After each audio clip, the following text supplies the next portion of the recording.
मीरपुर नाम के शहर में तेजस अपनी पत्नी नीरू के साथ रहता था।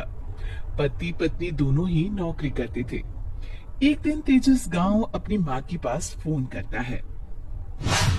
हेलो, प्रणाम माँ। जीते रहो माँ, तुम दादी बनने वाली हो हैं? अरे वाह, ठीक है बेटा, मैं कल ही आती हूँ। जब माँ जी शहर पहुंची तो बेटे बहू ने बहुत अच्छे से स्वागत किया। लीजिए माँ जी, चाय। अरे गर्मा गर्म पकोड़े ले आओ माँ के लिए। नीरू रसोई में गई और 2 मिनट में ही पकोड़े ले आई। जी ये लीजिए। बहू, जादू से बनाए हैं क्या? अभी तो रसोई में गई थी। यम्मी। माँ जी, शीला रसोई में पकोड़े तल रही है, मैं बस लेकर आई। हे भगवान, मेरा धर्म भ्रष्ट कर दिया तूने। अब तो गंगा जल से शुद्धिकरण करना होगा। दूसरे दिन, माँ जी मैंने नाश्ता बना दिया है, ऑफिस जा रही हूँ। पर अभी तो घर का सारा काम पड़ा है। शीला आती ही होगी, झाड़ू पोछा बर्तन कपड़े वो सब कर लेगी। हमारे जमाने में घर का सारा काम हम ही करते थे। जी माँ जी, आप बहुत होशियार हैं, मैं घर ऑफिस दोनों नहीं संभाल पाती। तो जरूरत क्या है घर से बाहर जाकर चाकरी करने की? वैसे भी घर का काम खुद करने से घर में बरकत आती है, समझी? पर माँ जी।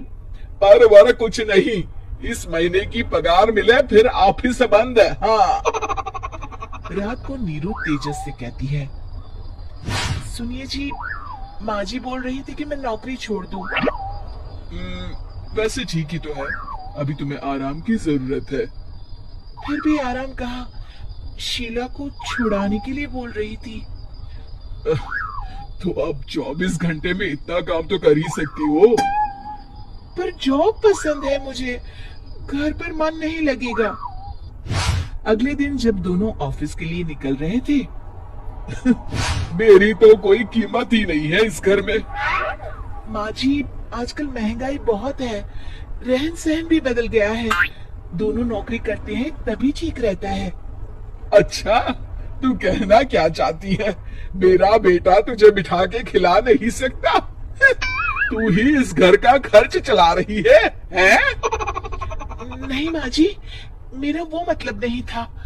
मतलब खूब समझती हूँ, ये बाल धूप में सफेद नहीं किए मैंने। हाँ। अब तो ये रोज का काम हो गया था। तेजस भी रोज की चिक से परेशान हो गया था। एक दिन उसने कहा, नीरू, वैसे भी तुम्हें मैटरनिटी लीव मिलने वाली है, तो अभी से ही छुट्टी ले लो। पर क्या, मेरी सैलरी अच्छी खासी है। आखिर नीरू ने रिजाइन कर दिया। जब बच्चा हुआ तो घर में सब बहुत खुश हुए। कुछ दिनों बाद तेजस फाइल देख रहा था। क्या हुआ तेजस, कुछ परेशान लग रहे हो?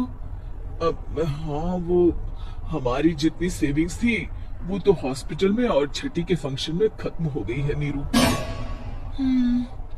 और अभी वैसे मंदी चल रही है तो मैं बोल रही थी कल मुन्ना को हेपेटाइटिस का टीका लगवाना है। नीरू, क्या पोस्टपोन नहीं कर सकते? नहीं जी, बिल्कुल नहीं। अब तेजस को समझ में आ रहा था कि उससे गलती हुई है। पैसों की कमी का असर घर के माहौल पर भी पड़ रहा था। अगले दिन, बेटा मेरा चश्मा और ये दवाइयाँ ले आना, पर्चा देते हुए माँ जी ने कहा। जी। तेजस, मुन्ना के लिए दूध का डिब्बा और डायपर भी ले आना, और ये किराने के सामान की लिस्ट है, इसे भी लाना है। तेजस गुस्से में लिस्ट मरोड़कर फेंकता है और चिल्लाता है, पैसे क्या पेड़ पर उगते हैं? ये ले आना, वो ले आना। अरे, पर ये जरूरत का सामान ही है। वो गुस्से में बिना कुछ कहे ऑफिस चला गया। अरे लंच तो ले जाइए।